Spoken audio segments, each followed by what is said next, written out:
পবিত্র ঈদুল আজহা উপলক্ষে রাজধানীর সবুজবাগে প্রান্তিক জনগোষ্ঠীর কর্মসংস্থান তৈরির লক্ষ্যে 200 অসহায় পরিবারের মাঝে সেলাই মেশিন বিতরণ করা হয়েছে। বিকেলে বাসাবো বৌদ্ধ মন্দিরের অনুষ্ঠানে সভাপতিত্ব করেন এর আয়োজক ঢাকা দক্ষিণ সিটির 5 নম্বর ওয়ার্ড কাউন্সিলর ও সবুজবাগ থানা আওয়ামী লীগের সাধারণ সম্পাদক চিত্তরঞ্জন দাস। এতে প্রধান অতিথি ছিলেন পরিবেশ, বন ও জলবায়ু পরিবর্তন মন্ত্রী সাবের হোসেন চৌধুরী। বিশেষ অতিথি ছিলেন বাংলাদেশ বৌদ্ধ কৃষ্টি প্রচার সংঘের সভাপতি ভদন্ত বুদ্ধপ্রিয় মহাথের, ঢাকা দক্ষিণ সিটি কর্পোরেশন অঞ্চল 2 এর আঞ্চলিক নির্বাহী কর্মকর্তা সুয়েমেন জো, সংরক্ষিত নারী কাউন্সিলর মাকসুদা শমশের।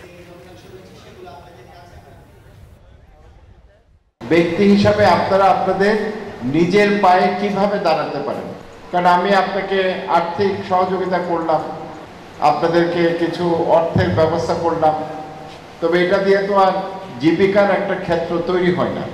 আমরা যেটা চাচ্ছি যে আপনারা যে সেলাই মেশিনটি আপনাদের দেওয়া হচ্ছে, এবং আমি শুনে খুবই খুশি হয়েছি যে 10 বছর ধরে এটার একটা ওয়ারেন্টি আছে, গ্যারান্টি আছে, অর্থাৎ যদি কোনো সমস্যা হয় আপনারা বিনামূল্যে সেটা আপনারা আবার ঠিক করিয়ে নিতে পারবেন।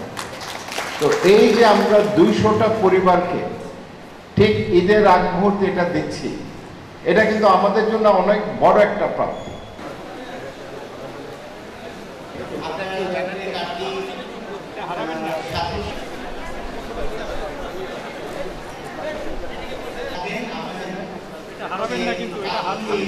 আমরা ব্যবস্থা গ্রহণ করব। যে কার্ডটি এখন আপনাদেরকে দেওয়া হচ্ছে এটি আপনাদের কাছে সম্পদ।